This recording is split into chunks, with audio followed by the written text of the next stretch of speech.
नमस्कार दोस्तों, मैं श्रद्धा प्रकाश जाधव। मैं आज आपको पूरे विश्व में फैलने वाली कोरोना जैसी बीमारी के बारे में बताने वाली हूँ।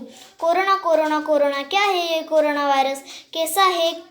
कहाँ से पैदा हुआ है? तो दोस्तों, कोरोना का मतलब है कोविड-19, मतलब सीवीआर रेस्पिरेटरी सिंड्रोम।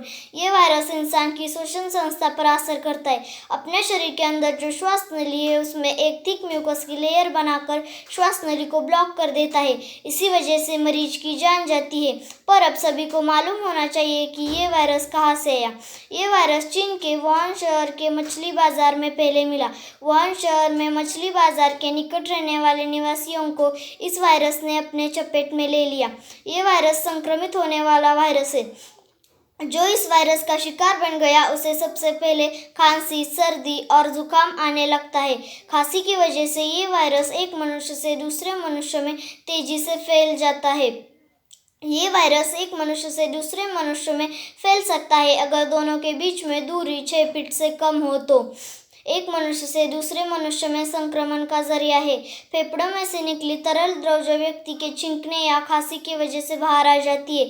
छींकने के बाद ये बूंदें दूसरे व्यक्ति के शरीर में श्वसन मार्ग से प्रवेश करती है और दूसरा व्यक्ति संक्रमित हो जाता है। यह वायरस किसी चीज़ और वस्तु पे है। अगर किसी इंसान ने उस वस्तु को छू लिया और उसका हाथ, नाक और मुंह को लग गया तो भी ये वायरस दूसरे इंसान के शरीर में जा सकता है। अब मैं आपको ये बता देती हूँ कि ये वायरस वैश्विक महामारी कैसे बना। इसकी वजह ये है जो चीन में ये वायरस पूरे देश में फैल चुका था, उसी समय जो यात्री चीन से कई अन्य देशों में जाते थे, इसी वजह से ये वायरस पूरे विश्व के कई देशों में फैल गया और महामारी बन गया। आज लगभग 28 देशों में ये वायरस फैल गया है और लोगों की तकलीफ बन चुका है।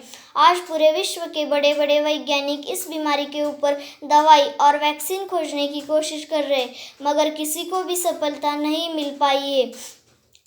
इस बीमारी को रोकने के लिए कई देशों ने सामाजिक दूरी रखने के लिए लॉकडाउन जारी किया।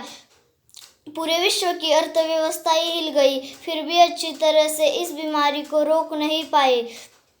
इससे बचने का बेहतर उपाय यही है कि इसके संक्रमण से बचें। बचाव के तरीकों में से ये पहला है अपने हाथों को साबुन और पानी से धोना। ये धोते वक्त ये ध्यान रखें कि कम से कम 20 सेकंड तक धोना। किसी वजह से आपको साबुन और पानी ना मिले तो 100% अल्कोहल मिश्रित सैनिटाइज़र का इस्तेमाल कर सकते हैं। अंत में मैं आपको ये बता देती हूँ कि कोई ज़रूरी काम हो तो ही बाहर निकले, अन्यथा घर पे ही रहे। बस इस बीमारी को रोकने के लिए यही करना ज़रूरी है। जय हिंद, जय भारत, वंदे मातरम।